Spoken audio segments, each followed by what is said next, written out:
Okay, what we are going to do now is we're going to consider some of the responses philosophers have offered to external world skepticism.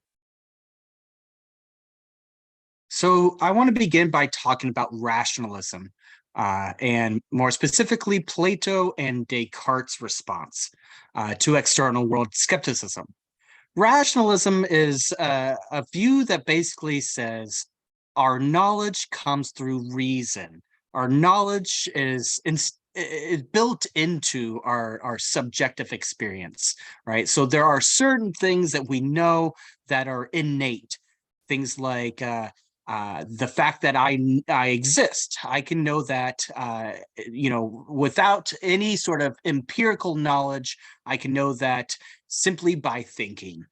Maybe the claim that God exists is something that I can know simply by thinking. That would be innate. When I'm born, I have the ability to know this without any experience of the world around me. So Plato and Descartes are both going to fall under this kind of rationalism, this sort of a response to external world skepticism, where we don't necessarily appeal to our sense perception or our ability to look out to the world to see the way the world is. Instead, we rely upon our ability to think and to reason. This sort of innate knowledge is the foundation for all other forms of knowledge. And so if I am going to know that there are tables and chairs in the world, then I am able to build up to that knowledge based upon some other more foundational kind of knowledge. For Descartes, this would be knowledge that I exist, and maybe knowledge that God exists. For Plato, as we saw previously, this is based upon knowledge of the forms, right? So you have to be, in some sense, sort of broken free from the chains of what you know in this world, which are nothing more than shadows and figments of the real objects, the forms that are eternal and everlasting, you might say, right? So it's knowledge of the forms for Plato that provides justification and true understanding of everything else, of all of our other knowledge claims. Right. So these were different views that we have already talked about to some extent, and I've already mentioned some reasons to accept them and some reasons to reject them. Now I want to move on to what's known as empiricism. Empiricism is the view that says all of our knowledge comes through experience. It's sort of like empirical knowledge. So this would be the view that says I can't know anything about the world or anything about anything else at all unless if I have experience of some form. All knowledge begins in experience on this view. There's different philosophers who have held this sort of empiricism.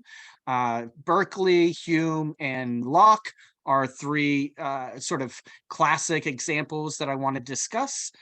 So, for instance, someone like John Locke says, there is no innate knowledge. You're not born with any particular claims about the way the world is. You're not born with some previously known thoughts or ideas or propositions. Rather, you're born with a blank slate. That's the way Locke puts it, tabula rasa. And it's only through experience that you put information onto the slate, that you fill in the details, right? So your mind is completely void of any information, any ideas, and it's through experiencing objects, experiencing the world around us, that you come to know things. Hume held a similar sort of empiricist view where Hume thought that the only way we can ever come to know anything is through knowledge that requires experience. And George Berkeley, who was a famous idealist, also held this sort of empiricist view. Now, Locke is different from both Berkeley and Hume. Berkeley and Hume are idealists, so they thought that, generally speaking, there are no physical objects, that the only things that really exist are ideas in the mind. And so to be perceived is what it is required in order for something to exist. Berkeley famously argued that when I'm not looking at an object, it's not really there. It ceases to exist. Unless if something like God, if some entity like God is also perceiving that object, then it might continue to exist. But if nothing is perceiving the object, then it does not exist. So there are no physical objects. There are only ideas, only perceptions, things that we experience and perceive with our mind. Locke, however, was different. Locke thought that in addition to what we perceive with our minds, there are physical objects in the world that cause us to have certain experiences. So Locke argued against external world skepticism in the following sort of pragmatic way. He thought, well, if you're not sure whether your hand exists, just put your hand up to a flame. Put your hand in the fire, and then you'll be convinced that your hand in fact does exist because it'll hurt. Right? When you put your hand to the fire, it's going to hurt. And that's pretty good reason to think that both the fire and your hand are real things that actually do exist. So that's one kind of pragmatic way of responding to external world skepticism that falls under this kind of empiricism. Berkeley and Hume, since they're idealists, they have different sorts of responses. Berkeley, like I mentioned a minute ago, Berkeley appeals to a theological response, a response that says, well, we can know that certain things exist not as physical objects, but as ideas in the mind of a perceiver, either in our minds or in a mind of a deity like a god. Right? So that's still a form of idealism, that rejects the existence of physical objects, but it's a way of making sense of how objects can continue to exist as ideas in someone's minds, even when you or I are not looking at them. Nonetheless, God is perceiving them, and so these things still might exist. Hume, on the other hand, Hume was basically an atheist. So Hume did not appeal to a theological a way of responding, right? He did not appeal to God as a way of responding. Instead, Hume takes a psychological approach, right? So a way of thinking about Hume's psychological approach is like this. Yeah, it might be true that we can't really know whether there are any external objects, right? Because when I'm not looking at a table, then I have no empirical evidence of the table, so I have no way of knowing that the table's there. But nonetheless, I still go through my day acting as if it's there. I have no other option, right? Nagel, in the reading that you have for this particular module, Nagel says something similar. Let me find that for you and read that for you. Nagel says, after all this has been said, I have to admit it is practically impossible to believe seriously that all the things in the world around you might not really exist. Our acceptance of the external world is instinctive and powerful. We cannot just get rid of it by philosophical argument. Not only do we go on acting as if other people and other things exist, we believe that they do, even after we've gone through the arguments which appear to show we have no grounds for this belief. Right? So this is a kind of like what Hume says. It's a psychological response to the problem, right? I might have philosophical arguments that tell me there's no good grounds to believe that the external world exists. Nonetheless, I'm still going to go down to the bar at the end of the day and have a drink and celebrate with my friends, right? And when I'm having a drink with my friends, I'm not doubting whether the cup in my hand exists. That just seems ridiculous. It seems psychologically impossible. So I'm just going to act as if it does, because, if I start grumbling to my friends at the bar, how do I know that the cup in my hand really exists? People are going to look at me strange and I won't have very much fun.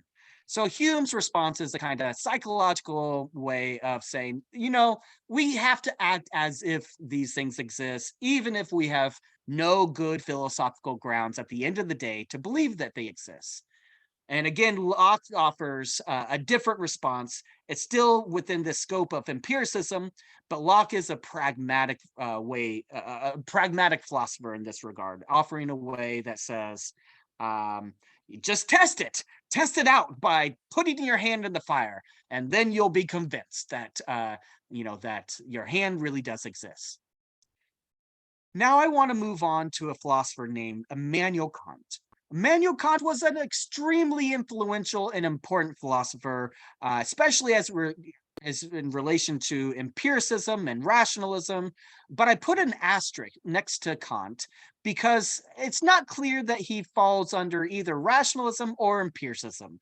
I would say that he's more of an empiricist than a rationalist because he does agree with Hume and Locke and Berkeley insofar as that all knowledge begins with experience, but he thinks that there's more to knowledge than just merely experience. Right. So Kant really wants to try to offer a middle view, a middle ground, a way that is going to take the best of both rationalism and empiricism without the extremes. Right. So what Kant does is make a distinction between what he calls the noumena and the phenomena. The noumena is a thing in and of itself, the thing as it exists without any person or anything ever perceiving it. And the phenomena is the thing that we perceive, the phenomenal experience of whatever objects we come into contact with.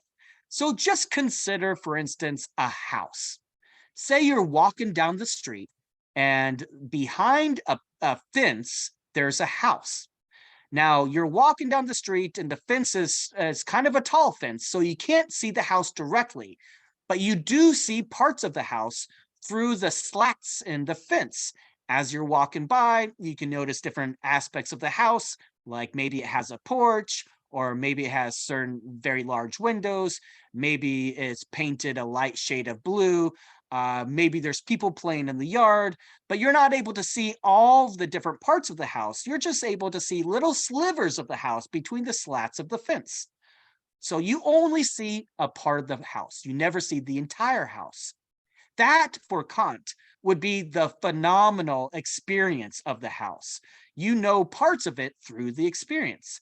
But there's the noumenal house, the house in and of itself that you never actually see.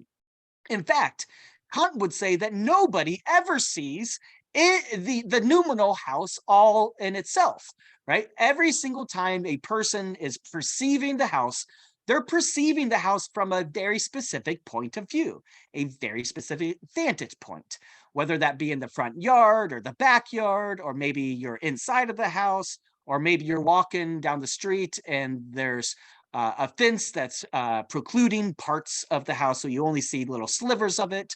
Or maybe you're flying in a plane above the house, and so you only see the roof, or whatever it is, right? You never see the house in and of itself. You only see a specific point of view of the house. Or another sort of example is, let's say, a couch. You only see a part of the couch. You see the front of the couch. If the couch is pushed up against the back of the wall, I'm sorry, if the back of the couch is pushed up against the wall, then you never see the back of the couch. You have to pull the couch away from the wall to see the back of it. In fact, you never see the couch in and of itself. So you never actually are able to experience the noumena couch. You only have the phenomena of the couch. So that's Kant's way of responding to the external world. Kant might agree that we don't have knowledge of the noumena in and of itself, even though we may know certain things about the noumena. Like, for instance, we might have reason to think there is some noumenal object. Nonetheless, all of our knowledge comes through our experience, which is the phenomena.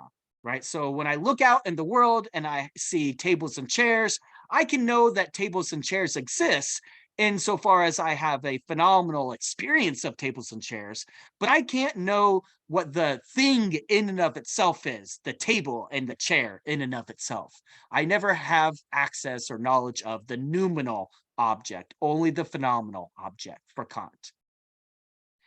Now, many philosophers working within the analytic tradition, these analytic philosophers, were very convinced by the sorts of empirical arguments that were offered by folks like Hume and Locke and Kant. Nonetheless, they also wanted to reject the sort of idealism that Berkeley, Hume, and Kant seemed to favor. Again, Locke was not an idealist. Locke was an empiricist, but he thought that there were physical objects out there in the world, that we could know that there are physical objects in the world, at least through this kind of pragmatic sense that we mentioned before. But other more recent philosophers like Russell and Moore, these analytic philosophers, wanted to argue against the kind of idealism favored by folks like Kant or Hume. So let's begin with Russell. Russell offers an argument that is supposed to kind of attack the certainty that seems to be an important aspect of skepticism, right? Remember, the skeptic's challenge seems to suggest that we never have certainty about external objects, right? We never know with certainty that we're not in a skeptical scenario, so we cannot know with certainty that that there are any external objects. And so Russell attacks this notion of certainty. He says, well, sure, we may not know with certainty that there's an external world, but we have a pretty high probability of there being an external world, right? So the way Russell argues this point is as follows. Consider something like a situation where you get a brand new puppy dog, right? So if you've ever had this experience of bringing home a puppy dog needs to be potty trained, right? So you lay down some newspaper to make sure that the puppy doesn't poop all over your carpet, and of course you do what you need to do to train the dog. But there are certain times where you have to leave the house, and this is why you put the newspaper down. Okay, so let's say that you take your dog out in the morning, and then you put the newspaper down, and you're gone for the entire day, right? So the dog is there all alone all day long, and of course, what does the dog do? The dog shits on the floor, right? So when you get home, there's a nice little pile of dog poop waiting for you to pick up when you get home. Now, what seemed to have happened while you were gone? Because according to idealism would say that the dog and the newspaper completely disappear when you're not perceiving those things, right? Ignoring Berkeley's appeal to God, because Russell was an atheist, and so Russell did not like the kind of theological response that was favored by someone like Berkeley. He was much more in line with someone like Hume that took this skeptical approach to the existence of God. So Russell didn't want to appeal to God to explain this. Instead, what Russell does is appeal to a scientific virtue, namely the virtue of simplicity and the best explanation, right? What's going to be a simpler explanation, and what is going to be the best of alternative explanations? Certainly appealing to God is not going to be the simplest explanation for Russell. And he also argues that instead of claiming that the dog disappears, we should claim that the dog and the dog's digestive system really does exist. And that's what explains why there's shit on the floor when you get home that you need to clean up. So which of these two explanations is a better explanation? That God perceives the dog, that the dog disappears, or that the dog and the dog's digestive system really does exist? For Russell, a better explanation is simply that the dog really does exist. That's the best explanation. So even though we don't know with certainty that the dog exists, we do have a good explanation, a better explanation than appealing to God or suggesting that the dog simply disappears when you're not perceiving it. Now, G.E. Moore was another analytic philosopher who lived around the same time as Russell, the earliest 20th century. And Moore also appeals to a kind of commonsensical way of thinking about ordinary objects. Moore argues that we can know with a high degree of certainty, if not with at least a high degree of probability, even if it's not complete certainty, it's still highly probable that something as simple as my two hands exist. So his argument says, well, look, I know that one hand exists because I can move it around in the air. Look, I can know that a second hand exists because I'm moving it around in the air.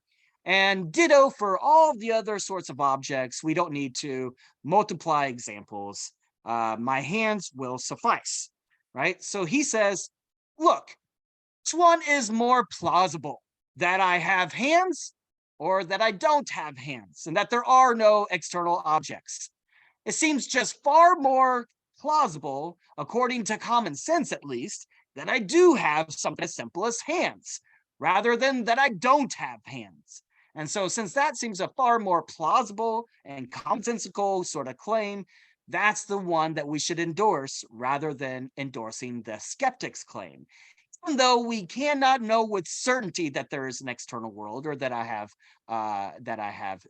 two hands, it seems far more plausible that I do have two hands than that the skeptic is right. And so that's another way of thinking about how within analytic philosophy, many philosophers have attempted to respond to this kind of external world skepticism, appealing to common sense in this way. Now I want to move on to contemporary philosophy and Nagel. Nagel offers a couple of different ways of thinking about how to respond. The main point that Nagel wants to suggest is that skepticism is really kind of meaningless, right? So when we think about what skepticism says, it says we don't have any good grounds or reason to believe that external objects like tables and chairs or my two hands exist. Well, like we have to take seriously what exactly is that saying? For instance, how can I know that the world did not simply pop into existence 2 minutes ago? Right? If 2 minutes ago the world popped into existence exactly as it is, including all of my memories, well, then I would remember waking up this morning. I would remember eating breakfast this morning. I would remember eating dinner last night and what I did yesterday. And I would remember a whole bunch of things, even though those things did not exist and never took place, never happened. Because according to this view, this sort of skeptical scenario, the world popped into existence with all of those things exactly in place just 2 minutes ago. But that's sort of meaningless. If there's no way for me to verify that, then it seems meaningless to even suggest it. Right? So what Nagel seems to be claiming here is that skepticism of this sort, the sort of skepticism that says, the world might have popped into existence 2 minutes ago, or hey, maybe the world doubled in size overnight, but we would never know it. Well, that sort of claim is just meaningless if we cannot verify it. If there's no way for me to double check it and to find out whether it's true or false, then it's just meaningless, right? So maybe a better way of putting this, the kind of skeptical worry, more modest approach is, well, we can't know with certainty that the external world exists, but we also cannot know that it does not exist.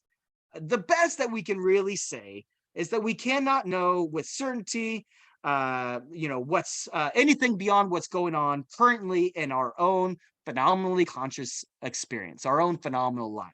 That's the only thing that we can really know with certainty is what's happening in our current conscious experience. But again, this doesn't seem all that different from someone like Hume or Berkeley or even Kant, right? So it's not clear how that's really all that different. It seems very, very similar in that sense. So Nagel seems to suggest then that maybe we can appeal to something like science. And this seems along the lines of what Russell, or maybe even more, wants to say with regard to the analytic tradition and this attempt to respond to the challenge. Nonetheless, Nagel thinks that science also is going to fail to give us a good response. And here's what Nagel says. I want to read it to you so you can see exactly how he responds here. With regard to science and why it's not going to help either, Nagel says, we can try to explain the appearances in terms of a theory that describes the reality behind them, behind those appearances, like what Kant says with regard to the phenomenal that we experience. So a reality that we cannot directly observe. So that would be, for instance, that's how physics and chemistry concludes all the things that we see around us are composed of invisible small atoms, right? So could we argue then that the general belief in the external world has the same kind of scientific backing that beliefs in atoms have? We can't see beliefs and we can't see atoms or particles, but we nonetheless believe that they're there. So maybe science and our common sense way of thinking about external objects are really similar in this regard. But Nagel says the skeptic's answer is that the process of scientific reasoning raises the same skeptical problem we have been considering all along. Science is just as vulnerable as perception is. In fact, that makes sense because science and perception go hand in hand, right? How can we know that the world outside our mind corresponds to our ideas of what would be a good scientific theory or a theoretical explanation of our observations? So if we can't establish the reality of our sense experience in relation to the external world, then there's no reason to think that we can rely on our scientific theories either. So this is not going to help, according to Nagel. So we need some other way to respond. And this is why, it seems to me at least, this is why Nagel appeals to this notion of meaninglessness. Nagel thinks that all these different forms of skepticism, external world skepticism and such, is really just kind of meaningless if we don't have a way to verify what we're talking about in the first place. Take, for instance, the dream argument that we talked about. The dream argument says, well, you can never really know that you're whether you're dreaming or not, so you might be dreaming all the time. And since you can never show that you're not dreaming, then you don't have any knowledge of the external world.